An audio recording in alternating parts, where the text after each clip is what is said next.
Voice of Prayagraj, जज्बा सच दिखाने का।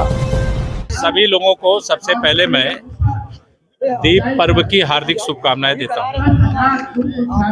आज वह दिन है जब त्रेता युग में भगवान श्री राम लंका विजय अर्थात रावण का वध करके महर्षि भरद्वाज जी के चरणों में प्रणाम करने आए थे और महर्षि जी की आज्ञा के अनुसार उस रात्रि यहीं पर विश्राम किए थे।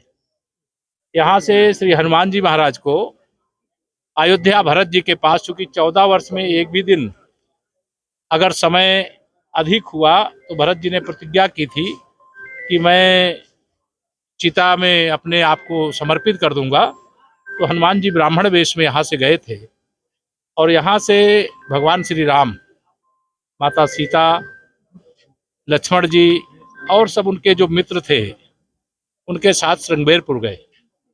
श्रृंगबेरपुर में सीता मैया ने गंगा मैया से जो मनौती मानी थी वहाँ गंगा मैया की पूजा किया।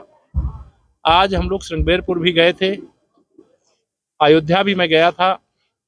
अयोध्या में दीपोत्सव का कार्यक्रम इस वर्ष का एक अलौकिक आनंद देने वाला था, क्योंकि 7 वर्ष से हम लोग वहाँ दीपोत्सव कर रहे हैं, लेकिन रामलला के जन्म स्थान पर विराजमान होने के बाद यह प्रथम दीपोत्सव था। ये एक अलग राम भक्तों को उत्साहित करने वाला, उनको परम आनंद देने वाला रहा है, क्योंकि अयोध्या में दीपोत्सव आज के दिन ही किया जाता रहा है, लेकिन भगवान राम लंका विजय के बाद आज के दिन अर्थात 14 के दिन महर्षि भरद्वाज जी के आश्रम में आए थे और अगले दिन गंगा मैया की पूजा और अपने मित्र सखा निषाद राज जी से मिल करके अयोध्या के लिए प्रस्थान किए थे।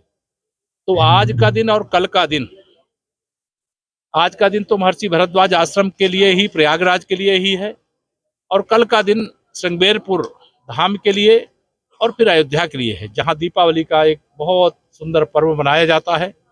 आज हमें बहुत हार्दिक प्रसन्नता है इस पवित्र स्थान जहां स्वयं भगवान श्री राम, माता सीता, लक्ष्मण जी, हनुमान जी, भरत जी, शत्रुघ्न जी, वशिष्ठ जी महाराज, सब लोगों का आना हुआ है। आज यहाँ पर दीपोत्सव ऐसे परंपरागत तरीके से सब लोग मनाते रहे हैं, लेकिन इस बार से दीपोत्सव यहाँ भी बहुत भव्य और दिव्य तरीके से शुरू हुआ है और श्रृंगबेरपुर धाम में भी शुरू हुआ है, और इसे और भव्य और दिव्य तरीके से संपन्न करने का अगले वर्ष से प्रयास किया जाएगा। क्योंकि यहाँ प्रयागराज कुंभ के कारण हम लोगों की और प्रयागवासियों की सदैव से इच्छा थी, पूज्य साधु संतों की, क्योंकि पहले गंगा मैया मान्यता के अनुसार यहीं से उनकी धारा थी और महर्षि भरद्वाज जी का यह कॉरिडोर बहुत अव्यवस्थित था, बहुत अतिक्रमण से ग्रस्त था, और इसे भव्य और दिव्य तरीके से बनाया जाए और उस दिशा में सरकार ने कदम उठाए हैं और उसका कुछ स्वरूप आज देख करके मुझे भी बहुत आनंद हुआ। हमारा प्रयास है कि कुंभ के पहले पहले इसको पूरा कर लिया जाए और जो भी जरूरत होगी कुंभ के बाद भी काम चलता रहे। कुंभ में विशेष मिल रहा है प्रयागराज को? कुंभ में कुछ विशेष मिल रहा है प्रयागराज को? तो इतना मिल रहा है कि लेने के लिए उनकी झोली छोटी पड़ रही है। और दीपावली की मैं आप सभी प्रयागराज वासियों को, प्रदेशवासियों को, देशवासियों को, दुनिया भर में बसे हुए भारतवासी जो दीपावली का पर्व मनाते हैं, उनको सबको बहुत बधाई, शुभकामना देता हूँ। प्रयागराज के लिए यह वर्ष अत्यधिक महत्वपूर्ण है, क्योंकि इस समय हम विकास के एक नए पथ पर, जहां अंधकार से कहते प्रकाश, जहां बर्बादी से विकास की ओर प्रयागराज आगे बढ़ रहा है, वहीं जनवरी में 13 तारीख से प्रयागराज के कुंभ मेले की भी शुरुआत होने जा रही है।